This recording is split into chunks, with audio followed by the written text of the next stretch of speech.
नमस्कार, मी विद्या शेळके। आज तुम्हाला खूप एका चांगल्या ठिकाणी मी घेऊन जाणार आहे, पण व्हिडिओ शेवटपर्यंत नक्की बघा। आणि ठिकाण कोणतं आहे ते तुम्ही पण मला सांगा। तुम्ही ह्या ठिकाणी आला होतात का कधी, किंवा छत्रपती संभाजीनगरमधलं हे ठिकाण तुम्हाला माहीत होतं का?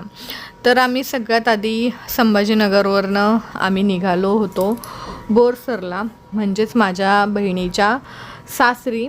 कारण की गेल्या 10 दिवसापूर्वी तिचे सासरे ऑफ झालेले आणि आज होता त्यांचा 10वा। त्याआधी आम्ही आलो CNG भरायला। CNG भरायला आधीच्या बापांना म्हटलं तुम्ही CNG वगैरे भरून घ्या, आणि CNGला प्रेशर खूप कमी होता, तरीसुद्धा महत्त्वाचं गाडीमध्ये फ्यूल असतं। ते CNG भरूसपर्यंत आम्ही म्हटलं आता आम्ही अमृत तुल्यावर जाऊन चहा घेऊया। आम्ही इथं आलो, सगळ्यांनी चहा घेतला।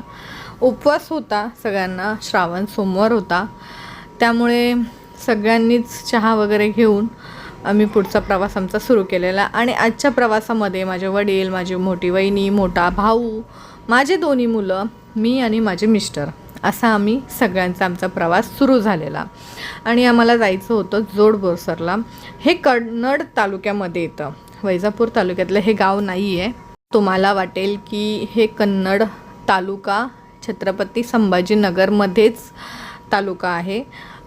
छत्रपती संभाजीनगर जिल्हा, तालुका कन्नड आणि गाव जोड बोरसर असे ह्या गावाचं नाव आहे। आणि असं हे ठिकाण आहे। आम्ही अक्षरशः त्या गावापर्यंत जाऊसपर्यंत खूप असा खराब रस्ता होता, इतका खराब रस्ता होता, म्हणजे गावचे रोड तरी कमीत कमी चांगले पाहिजे नाही का। तर असा हा गावचा रोड होता।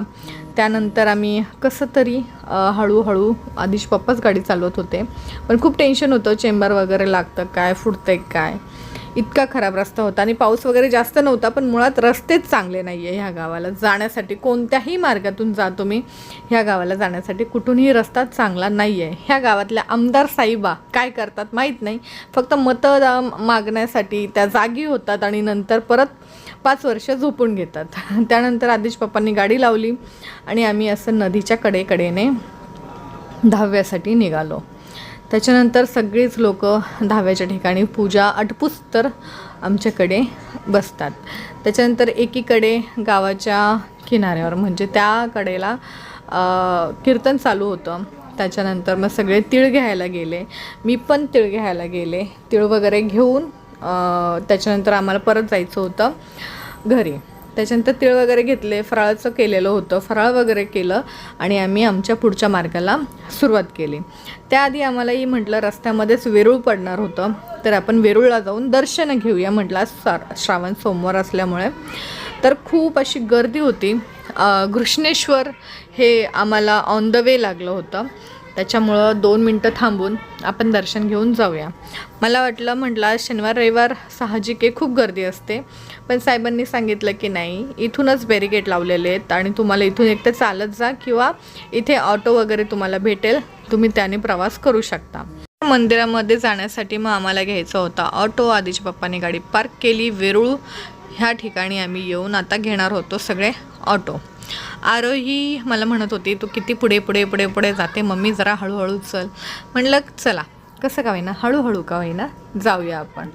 त्यानंतर मी पुढे निघाली, ऑटो वगैरे म्हटलं शोधून ठेवूया हे सगळे येऊसपर्यंत। मग हे दादा भेटले, मग यांनी सांगितलं की पर पर्सन 20 रुपये आम्ही घेत असतो, पण तुम्ही बसा आमच्या गाडीत, तुम्ही सांगा किती जण आहात तुम्ही, म्हणजे असं टोटल त्यांनी करून आम्हाला काहीतरी, सगळे आम्ही एक 5-6 जण होतो, सगळ्यांचे मिळून, लहान पोरांचे आमच्या सगळ्यांचे मिळून 100 रुपये द्या म्हणे। म्हणलं ठीक आहे। खूप अडचण होती गाडीमध्ये, म्हणजे मागच्या साईडला मी बसलेले म्हणून हाईट माझी पुरत नव्हती आणि सगळे पुढं बसलेले, तर त्यामुळं मग थोडंसं 1 किलोमीटर जायचं होतं। मग म्हटलं ॲडजस्ट करूया आपण। ती एंट्री करताच एक कुंड लागतं, त्या कुंडाची लोक आंघोळ वगैरे करून मग दर्शनासाठी जातात, पण आता त्या कुंडामध्ये पाणी कदाचित कमी असेल म्हणून कोणी इतकं आंघोळीला थांबत नाही। त्यानंतर आम्ही मंदिराजवळ उतरलो, आधीच्या बापांनी पैसे वगैरे दिले। लाईन पाहिली तर खूप मोठी होती, त्यामुळं आम्ही ठरवलं की आपण मुख दर्शन घेऊया आणि लगेच निघूया, कारण की जास्त वेळ नव्हता आम्हाला। लगेच दुसऱ्या दिवशी पण लवकरात लवकर आम्हाला मुंबईला जायचं होतं, त्यासाठी मग म्हटलं दर्शन घेऊया। मुखदर्शन घेतले आम्ही, मंदिराच्या बाहेरून दर्शन घेऊन आम्हाला लगेचच निघायचं होतं आमच्या पुढच्या प्रवासाला. आणि तुम्हाला मी सुरुवातीस सांगितलेलं जे एकदम हिडन प्लेस आहे त्या प्लेसवर तुम्ही गेलेला आहात का मला नक्की सांगा. त्यानंतर आधीच्या पप्पांनी आणि मी सुद्धा कळसाचं दर्शन घेतलं. कळसाचं दर्शन वगैरे घेऊन आम्ही दोघंसुद्धा म्हटलं आता दर्शन वगैरे घेतलं आणि पुढच्या प्रवासाला सुरुवात करूया. त्या हिडन प्लेसला तुम्हाला जाण्यासाठी वेरूळमधूनच रस्ता आहे, पण आता सध्या श्रावण असल्यामुळे तुम्हाला पुन्हा हायवेला यावं लागतं आणि त्यानंतर परत आपल्याला त्या हिडन प्लेसवर जाण्यासाठी मार्ग मिळतो. त्यानंतर आम्ही रिक्षा परत पकडून आम्ही सर्कलजवळ आलो. सगळ्यांना खूप तहान लागलेली होती, तर सगळ्यांनी पाण्याच्या बॉटल्स वगैरे घेतल्या आणि परत आम्ही आमच्या पुढच्या प्रवासाला सुरुवात केली. तोपर्यंत माझे भाऊ मागं थांबलेले. आम्हाला वाटलं काय माहिती काही शॉपिंग करत असेल वहिनीने ते, पण त्यांना घ्यायची होती केळी. त्यांनी सगळ्यांसाठी उपवास असल्यामुळं केळं आणली आणि म्हटलं आता सगळ्यांनी प्रवासात केळं वगैरे खाऊया. सकाळपासून सगळ्यांनाच उपवास होता.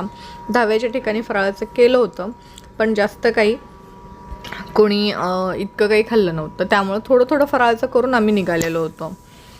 त्याच्यानंतर म्हटलं आता हिडन प्लेस म्हणजे हे कुठे आहे तुम्हाला मी आता माझ्या ह्या व्हिडिओमध्ये दाखवणार आहे.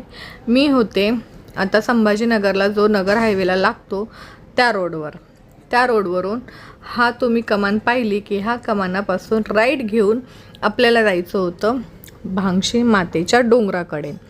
भांगशी मातेच्या डोंगराकडे जात असतानासुद्धा तुम्हाला एक रेल्वे ब्रिज लागतो. रेल्वे ब्रिजच्या खालून आपण निघायचं आणि त्यानंतर समोरच एक मोठा असा डोंगर दिसतो. त्या डोंगराजवळच तुम्हाला हे हिडन प्लेस दिसतं. म्हणजेच की तुम्ही इथे कधी आला आहात का? संभाजीनगरमधलं खूपच सुंदर ठिकाण आणि खूपच म्हणतात ना की इथे आल्यानंतर एक वेगळी शांतता आहे, एक वेगळी एनर्जी तुम्हाला इथे अनुभवायला भेटते. खूप उंच डोंगर आहे.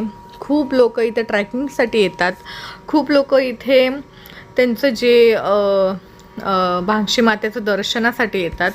त्यानंतर आम्ही दर्शन वगैरे घेऊन आलो. वरती मी शूट वगैरे केलं नाही, तिथं शूट करणं अलाउड नव्हतं.